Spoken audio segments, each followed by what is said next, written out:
It's June 10th, and the strange side of history awaits. Today, we have a child who vanished for nearly 2 decades, a distress signal used for the first time, and a natural wonder swallowed by fire and ash. Let's begin.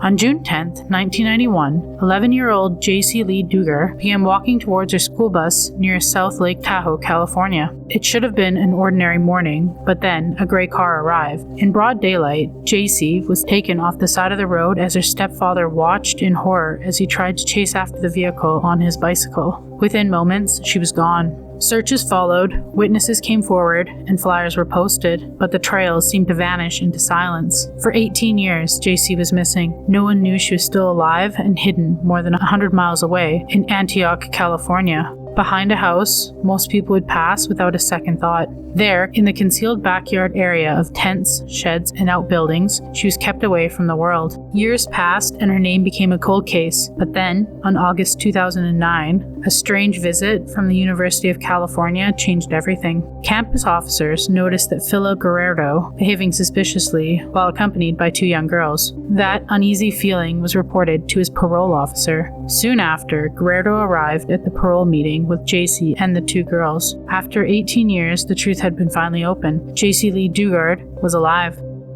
The child who disappeared had survived nearly 2 decades in captivity. Her rescue shocked the world, not only because of what happened, but because the answer had been hiding in plain sight.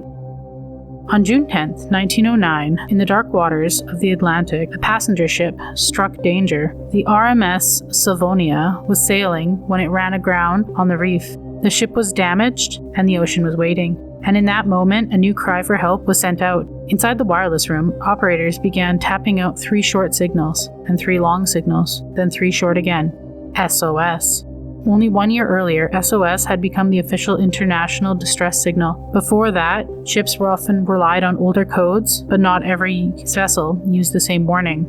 The Princess Irene and the Batavia responded, moving forward to the stranded liner before the Atlantic could turn the accident into a tragedy. More than 400 passengers and crew were saved, and no one vanished into the sea that night.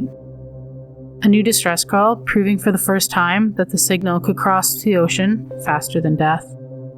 On June 10, 1886, one of the most beautiful places on the earth disappeared in a single night. In New Zealand, near Lake Rotomahana, travelers once came from around the world to see the pink and white terraces. They rose in pale, glowing steps of minerals and steaming water. It was so strange and beautiful, some people called it the 8th wonder of the world. But beneath the peaceful landscape, something was waking. In the early hours of the morning, Mount Tarawa tore open. The ground split and explosions shook the darkness. Steam and ash blasted thousands of feet into the sky, while stones, mud, and burning debris rained down over the land. Nearby villages were swallowed. More than 100 people were killed. The eruption ripped open the landscape and transformed the lake itself into a boiling crater. When morning finally came, it was gone. The famous pools, the white steps, the pink cliffs, the wonder people had crossed oceans to see had vanished beneath volcanic ruin.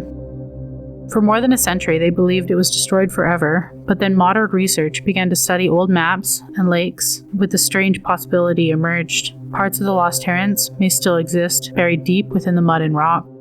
Today, visitors can walk through the valley and the ruins of the burned village, where the land seems like it still remembers. Another day, another strange bite from history. Like, comment, and subscribe. Your next eerie dose is just a day away.